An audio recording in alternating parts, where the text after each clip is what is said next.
Hey guys, so in this term we've been talking about how technology is changing and continuing to change. Well, in this final video, I'm going to talk about how the camera is changing and how it's forever changing. In 1885, George Eastman created the first camera for people to capture memories of special occasions with. The first Kodak camera was sold with the film already loaded inside, and consumers needed to send the entire unit to the company to get their film developed. The next camera that was developed was in 1901, and it was made smaller for people to carry around with them and capture snapshots. In 1948, the Polaroid was developed. This became popular instantly because people would get their prints within minutes of taking it. Today, the digital camera is the camera of choice. You can print your pictures from your own computer instead of going to a local grocery store or store like Walmart or pharmacy. From a few years ago, you can now print HD pictures on your camera, and you can also capture pictures right on your cell phone. Consumers are the reason why the camera is being developed. People want to capture memories of the important events in their life. The camera is intended for everyone. It helps to capture the important events. Families are intended to benefit from the camera. The camera is widely available. There are different kinds, such as cameras on your cell phones and digital cameras, and people can take pictures with all these different kinds of cameras. All you have to do is go to your local Walmart to get your camera. You can get film cameras, you can get digital cameras. The film cameras aren't really available that much, but they are still available. I did see a couple the other day. You can even get like waterproof disposable cameras. People's behavior in public has changed thanks to the digital camera. People are now taking pictures of their food in restaurants to show their friends what they are having, such as sushi or pizza, and posting them on social media sites or texting them to their friends. If you go back a couple of decades, the idea of showing your friends a picture of your dinner, you would just get a dirty look and be asked, "What are you doing?" One of the most pronounced changes is at concerts and sporting events. Unlike years prior where cameras were absolutely forbidden to go into these events, you now can't go to an event without seeing millions of flashes in the crowd. More and more people are becoming photographers. People are shooting their own events and taking hundreds of pictures, unlike before when people could only take 24 pictures and call it a day. Today, photography is cheap and almost effortless. It means more and more people and things are being photographed. People are better photographers. With people taking more and more pictures, it is making their prints turn out better and better. And they can check them instantly and get rid of the prints that don't come out as good or are blurry. Citizen journalism. People are able to catch the big events right on their phones and share the stories with the world. We're all becoming archivists. We are documenting important events and sharing them on social media and able to keep them for years to come. The camera is a driving social change. It is helping people to be able to share the big events like never before. They are able to post these pictures on social media sites and share with family and friends.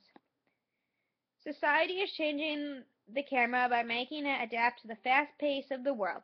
People need a camera that is fast and will capture motion. People are taking pictures of events that happen quickly and need a camera that will be able to capture these quick events.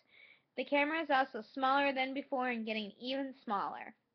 We need compact size in order to take it with us and fit into our pockets. The meaning of the camera is different for two major social classes. These classes are teens and law enforcement. The majority of teens use the camera to document big events like concerts, sporting events, dances, and family and friends. They take these pictures and use them for their own personal use and post them on social media sites such as Facebook, Twitter, and Instagram. The second group the camera is used by is law enforcement, and this is a completely different way than what teens use this camera for. A few years ago, they have used a surveillance on traffic lights. They have added cameras to traffic lights that will take a picture of a car that is running the red light. The driver will get the picture and a ticket in the mail. This is helping to cut down on people running red lights. They're also now starting to add cameras to police officers' vests to capture important stops, like shootings and things like that, to try and figure out if the cop was in the right or if the perp was in the right. Technology is shaping our social culture and practices by allowing people to capture every event in their life. It is making people more and more cautious on how they are acting because they don't want to be the next worst thing on social media sites. People are able to take pictures of whatever they see and alter it to make fun of people in ways that was never done before. The camera is also letting people capture special events and have these events forever and ever. The camera is everywhere, and people seem to be obsessed of taking pictures of every little thing in their life. One theme the camera is being analyzed with is with law enforcement. The camera is being attached to the vest of police officers in order to help prove if using their gun is necessary or not. This is going to help cut down on all the negative attention law enforcement are getting for shooting perps. It will help to prove if it was necessary or not to shoot someone, and if it wasn't, then they will be found guilty in the court of law. And like I said, they are attaching cameras to red lights in order to help catch cars running red lights. The theme of law enforcement is going to make the streets safer. It will prove if a cop had the right to draw his weapon or not, and also cut down on people running red lights. One positive effect with the camera in this theme is, like I said, it would protect police officers. With all the negative publicity going around with police officers in New York and Ferguson, if they had the camera attached to their vest, we could see if they were in the right or wrong for shooting the perps that were coming after them. This would cut down on violent protests that are going on, because we would obviously know what actually happened. I think this will also cut down on police drawing their weapons as fast. They're going to think twice about it, because if it is captured on film, and they could be found guilty of it, and they could go to jail. One negative effect with the red light camera in Chicago, tickets have been issued in an unfair way. 4 million tickets issued since 2007 revealed clear evidence that the devices in Chicago's network of 380 cameras were caused by faulty equipment, human tinkering, or both. With this oversight, it is raising more and more questions about faulty traffic light cams. These cameras are making millions of people very unhappy and trying to get their tickets to be thrown out with no luck.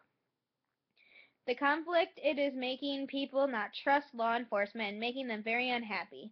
They want these issues to be fixed and want to be reimbursed because of faulty technology. If the issue is not resolved, people are going to start posting on social media sites, and this is going to start a whole new issue of more and more Americans not trusting law enforcement and just start an uproar, or they could just start protests in the streets. Yes, we cannot help faulty equipment, but more tests need to be run and closer attention needs to be paid to these cameras. Thank you for listening to my video, and I hope this helps you learn a little bit more about the camera and how it's being used.